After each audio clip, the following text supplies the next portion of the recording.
What would you do if your football-loving husband suddenly announced that he wanted to become your wife? This is after 8 years of marriage. Now, that's exactly what happened just before Christmas to our next guest. This is Eirian and Cohen.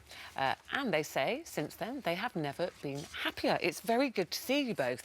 Very good to see you both. So, Eirian, you'd been married to Cara, formerly James. Yeah. So let's start with formerly James. For how many years? 8 years married. 8 years and we've been together about 9 years. Right. So very happy marriage. Yes. All was good. You didn't have any inkling then at all that James at that time was feeling like this, that he wanted to become a woman?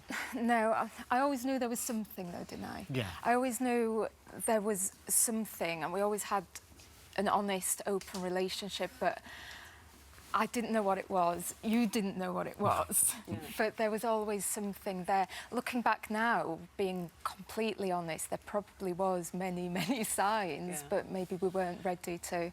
Cara, when you say you didn't know what it was, did you, and you just couldn't vocalise it, or you genuinely just thought, I just feel different, I don't know why? Yeah, I kind of had an inkling, and I sort of knew when I tried to try and work out what it was, but it was very difficult to understand. Yeah. So eventually I did kind of get my head round it and...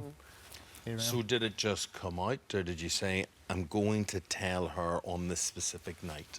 No, it kind of built up over a couple of days. It was getting harder for me to keep it a secret and to keep to myself. And yeah, it just happened. It was messing around with the kids, wasn't it? Yeah, to start with. Yeah, talking to the kids, and they were saying girls are better than boys, and And that's how it came out? And Yeah. they were saying, oh, girls are better than boys, girls are better than boys. And you went, yeah.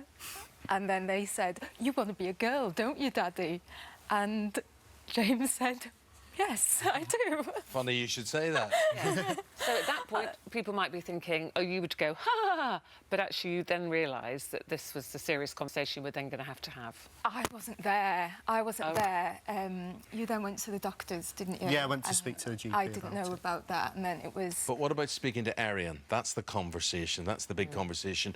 The woman who you married, the woman who you had children with, how was she going to take it? Indeed, how did she take this news? I mean, what you must have thought, it's like a proposal almost, isn't it? What am I going to say? How am I going to say it? Yeah, obviously I was very nervous when it was in my head, and it was going round in my head, and round and round and round. I couldn't think of anything else.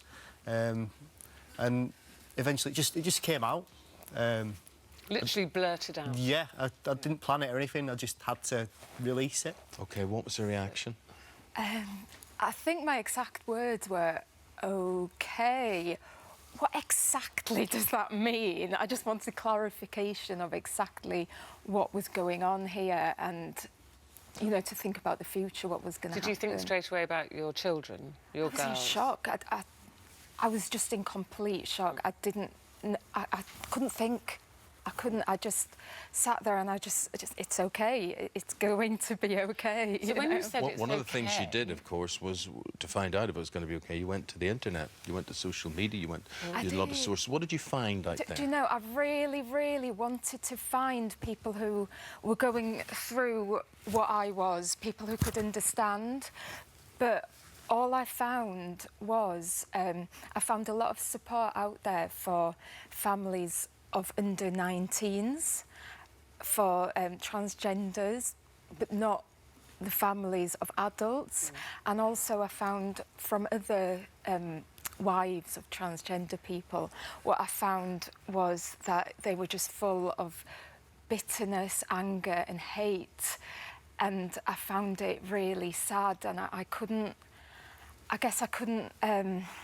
just couldn't relate to that, and it upset me reading the stories, and I really want to let people know that it doesn't have to be like that. If you're carrying all that, because if you're carrying that anger, it's not going to change anything. But can you it's just going to affect that you. anger? I mean, we have interviewed wives completely before who've been through this, who say it made them feel that their marriage had maybe been a sham, or that it wasn't the marriage that they thought they had. Yeah. Did you feel that at any point? Completely, yes, of course.